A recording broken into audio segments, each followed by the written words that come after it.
Black Caviar was one of the most unique racehorses we've ever seen. In fact, she was one of the best. In the sprinting caper, she goes down as one of the all-time greats. 25 wins and undefeated. Nobody beat her. And as you can see with those clips that we're replaying, she did it so easily. Her full-time jockey, Luke Nolan, he was virtually a passenger, bar for that win at Royal Ascot, where she just got over the line, which went into racing folklore. But she was known as Nellie, that was her stable name, and the public absolutely loved her. And very rarely do we get racehorses that transcend the sport.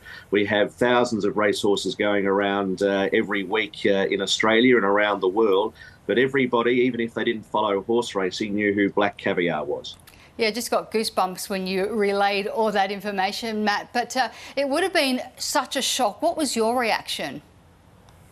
Well, ironically, as you mentioned, it was a day before her 18th birthday yesterday. So the Victorian racing fraternity were gathered at Caulfield Races for another 9-race program like we do on a Saturday. And the news came through halfway through the day. And terribly sad because we all went on such a great ride with Black Caviar.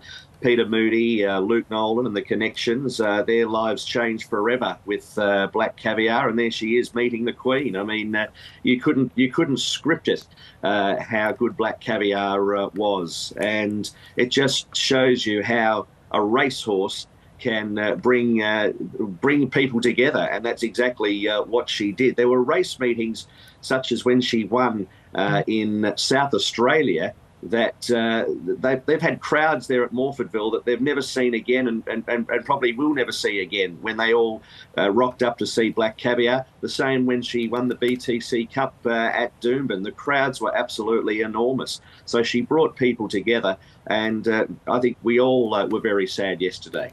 Yeah, she did bring so much joy. She was euthanized humanely after giving birth to a foal. Peter Moody admitted he cried in the car for an hour. Have you had a chance to speak to him? I haven't had a chance to speak to Pete, but I certainly spoke to him on the radio yesterday, and he was obviously full of praise for Black Caviar, that she changed his life forever. But he also mentioned how beautiful she was away from the racetrack, that Peter and her daughters got to spend a lot of time with Black Caviar away from the racetrack, and what a beautiful horse she was. She was a horse that you could ride around the paddocks, particularly in her retirement, and she just had a beautiful disposition. And you can see the pictures how she handled the fame, if you like, with the crowds. She absolutely adored it, and she had a beautiful disposition. But when she got onto the racetrack, she was an absolute demon, and she wouldn't let anybody pass her. You mentioned Black Caviar. She did retire back in 2013. You had the honour of calling some of her races.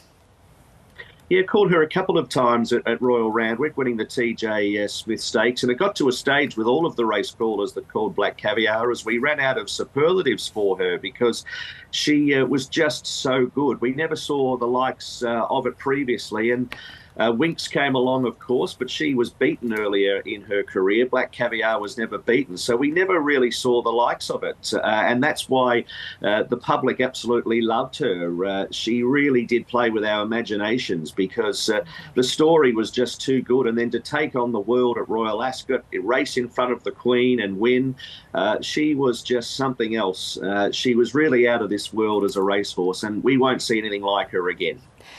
You have called some of racing's elite, but where does Black Caviar sit for you? She sits as I say, she's up there with Winx. Many of the old timers, if I could say that, remember Vane, who was a great sprinter that won 12 races in his career. But as far as sprinters go, Black Caviar is the best Australia's ever seen, and we won't see her again. Matt Hill, race caller, thank you so much for your time and insights this morning. Thanks, Daniela.